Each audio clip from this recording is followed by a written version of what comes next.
Assalamualaikum warahmatullahi wabarakatuh. Selamat siang, Shalom, Om Swastiastu, Namo Buddhaya, dan salam kebajikan.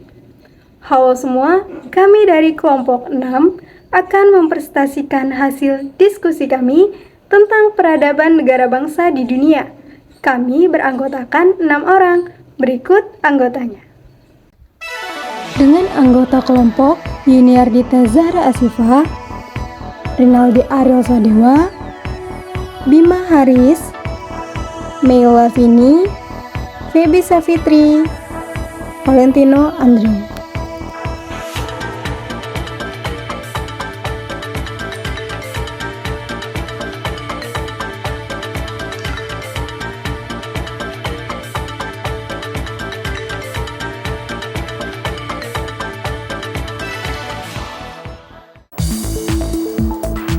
Apa itu Renaissance? Renaissance berasal dari bahasa Italia yang berarti lahir kembali. Istilah Renaissance pertama kali diperkenalkan oleh seorang yang bernama Giorgio Vasari di abad ke-14.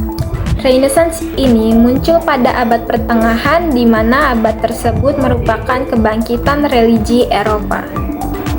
Masa Renaissance dapat diartikan sebagai terlahir kembali. Karena sebelum munculnya Renaissance, kegiatan manusia, kekuatan politik, dan sistem pemerintahan di Eropa cenderung dipicu dengan hal yang berbasiskan agama.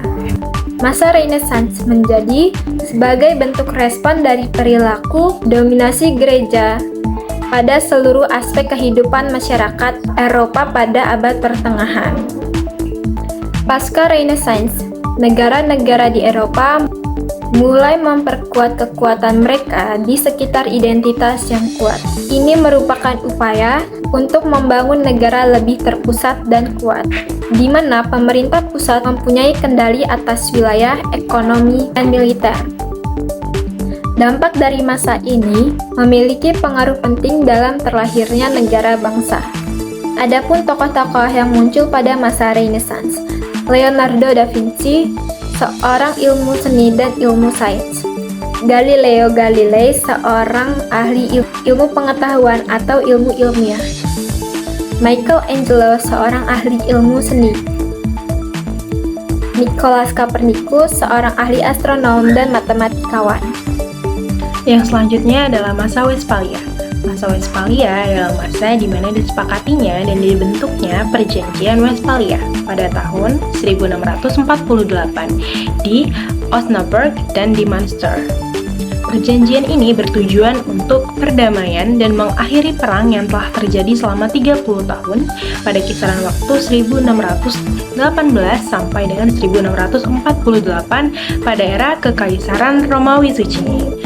Awal mula perang 30 tahun yang terjadi selama kurun waktu 1618 sampai dengan 1648 dipicu ketika Ferdinand II, seorang Katolik yang taat, diangkat menjadi Raja Kerajaan Bohemian dan Kaisar Romawi Suci. Pada saat ia menjabat sebagai Raja dan Kaisar, ia memaksakan ajaran Katolik bagi seluruh rakyat Kerajaan Bohemian yang mayoritasnya adalah Protestan. Pernyataan tersebut memicu berbagai kontra dari masyarakat kerajaan Bohemian. Mereka melakukan pemberontakan dengan menyerang kerajaan. Lalu mereka menunjuk Frederick V sebagai pemimpin mereka dalam pemberontakan tersebut. Pada tahun 1648, setelah begitu banyak korban jiwa, begitu banyak keributan yang telah terjadi, akhirnya disepakatilah Perjanjian Westphalia. Intisari dari Perjanjian Westphalia adalah satu, suffrage, yaitu kebebasan pada setiap kerajaan untuk mengatur kepentingannya sendiri tanpa campur tangan. Kedua adalah pluralism, menempatkan sekte agama pada posisi yang setara. Jadi tidak ada yang lebih tinggi di antara satu sama lainnya. Ini adalah secularism, yaitu menjauhkan kekuasaan dari intervensi gereja ataupun agama. Selanjutnya juga ada nation state, memungkinkan tiap-tiap bangsa membentuk negaranya sendiri tanpa bergantung kepada kekaisaran. Hingga setelah selesainya perjanjian tersebut, kerajaan-kerajaan kecil di Eropa akhirnya mendirikan negaranya sendiri tanpa campur tangan dari kekaisaran. Perjanjian Westphalia tidak hanya berdampak pada masa tersebut, namun berdampak hingga di era modern saat Intahan yang dianut oleh masyarakat di seluruh dunia adalah negara bangsa.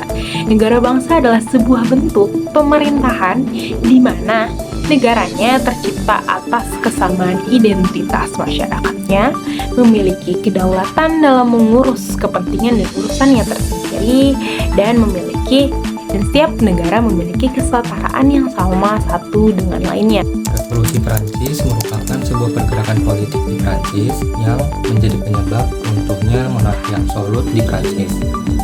Peristiwa ini berlangsung pada tahun 1789 sampai 1799. Revolusi ini memiliki pengaruh yang besar bagi perkembangan negara bangsa di dunia. Salah satu dampak terbesarnya adalah memunculkan prinsip republik, demokrasi, nasionalisme, dan hak asasi manusia yang menjadi inspirasi bagi gerakan revolusioner di negara lain. Salah satu tokoh yang berperan dalam peristiwa ini adalah Napoleon Bonaparte. Dia adalah seorang pemimpin yang menyebarkan ideologi Prancis hingga sampai ke seluruh Eropa, bahkan Mesir. Meskipun pada akhirnya dia dikalahkan, peran Napoleon telah membawa perubahan besar bagi batas politik dan perkembangan negara bangsa di Eropa. Selanjutnya kita masuk pada masa revolusi industri. Revolusi industri adalah transformasi besar pada manufaktur dengan mengubah sistem produksi dari cara tradisional menjadi cara yang lebih modern menggunakan mesin. Sebelum terjadinya revolusi industri, manusia hanya mengandalkan kemampuan fisik, pembangkit tenaga air, ataupun angin untuk memproduksi suatu barang atau jasa. Fase yang pertama adalah revolusi industri 1.0. Hal yang mengawali revolusi industri 1.0 adalah industri tekstil dengan dibuatnya mesin pintal. Dengan adanya mesin tersebut, industri tekstil berkembang sangat pesat karena mengalami perubahan yang efisien, seperti awalnya menggunakan tenaga manusia berubah menjadi tenaga mesin. Fase yang kedua adalah fase revolusi industri 2.0. Pada masa ini, manusia sudah bisa mengembangkan dan memanfaatkan sumber daya energi minyak bumi dan batu bara sebagai bahan bakar baru. Pada teknologi listrik juga sudah ditemukan arus listrik AC dan DC. Selain itu, manusia sudah mulai aktif menggunakan telegraf sebagai alat komunikasi jarak jauh. Fase ketiga, revolusi industri 3.0. Pada fase ini ditandai dengan ditemukannya teknologi informasi dan elektronik yang lebih canggih, seperti sistem industri sudah tidak dikendalikan oleh manusia, namun sudah berganti menjadi basis komputer dan robot. Ditemukan pula akses internet, inovasi perangkat lunak untuk memanfaatkan perangkat keras elektronik. Fase keempat, revolusi industri 4.0. Revolusi industri ini lebih bergerak ke arah teknologi digital. Banyak keuntungan dan kekurangannya, salah satunya adalah pekerjaan lebih efisien, namun juga mengancam para pekerja yang pekerjaannya dapat digantikan oleh sistem otomatisasi dan robot.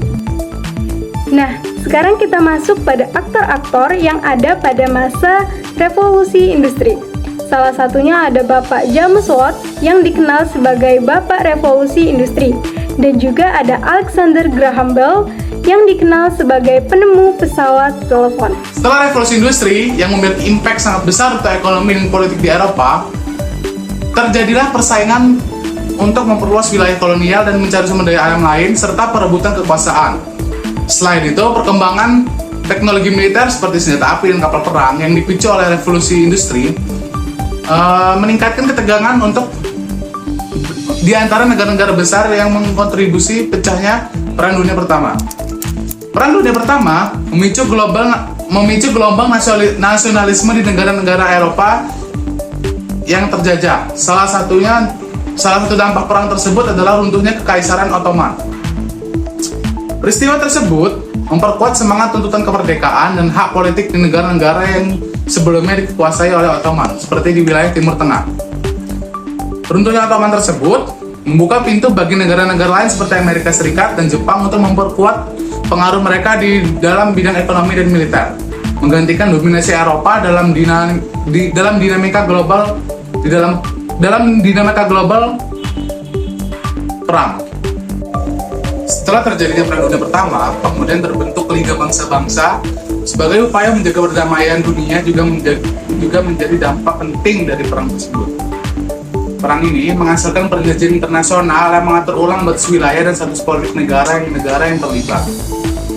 Sebagaimana kita ketahui, Perang Dunia Kedua merupakan perang yang sangat besar dan salah satu perang yang berdampak masif terhadap seluruh bangsa-bangsa di dunia ini. Perang Dunia Kedua berlangsung dari tahun 1939 hingga 1945 yang melibatkan banyak negara dan benua dengan dampak politik, ekonomi, dan sosial yang besar. Adolf Hitler dari Jerman, Winston Churchill dari Britania Raya, Franklin Roosevelt dari Amerika Serikat, dan Stalin atau Joseph Stalin dari Uni Soviet adalah tokoh utama dalam konflik ini. Konflik ini dimulai dari Jerman dan Uni Soviet menyerbu Polandia pada tahun 1939 yang diikuti oleh Inggris dan Prancis menyatakan perang terhadap Jerman. Konflik ini mencakup serangkaian peristiwa penting seperti invasi Uni Soviet, pertempuran Stalingrad, dan serangan Jepang ke Pearl Harbor. Perang ini berakhir dengan penyerahan tanpa syarat dari Jerman dan Jepang. Holocaust, sebagaimana kita ketahui, merupakan upaya pemusnahan orang Yahudi oleh rezim Nazi. Juga terjadi selama periode peperangan ini. Perang ini juga mempengaruhi negara-negara Asia, termasuk Tiongkok, Korea, Filipina, Indonesia, dan India yang saat itu masih menjadi jajahan Britania atau Inggris. Dampak perang terasa di seluruh dunia pada saat itu, hingga menetapkan warisan atau. Sekian informasi yang dapat kami sampaikan. Kurang dan lebihnya kami mohon maaf. Kami akhiri. Wabillahi taufiq wal hidayah. Wassalamualaikum warahmatullahi wabarakatuh.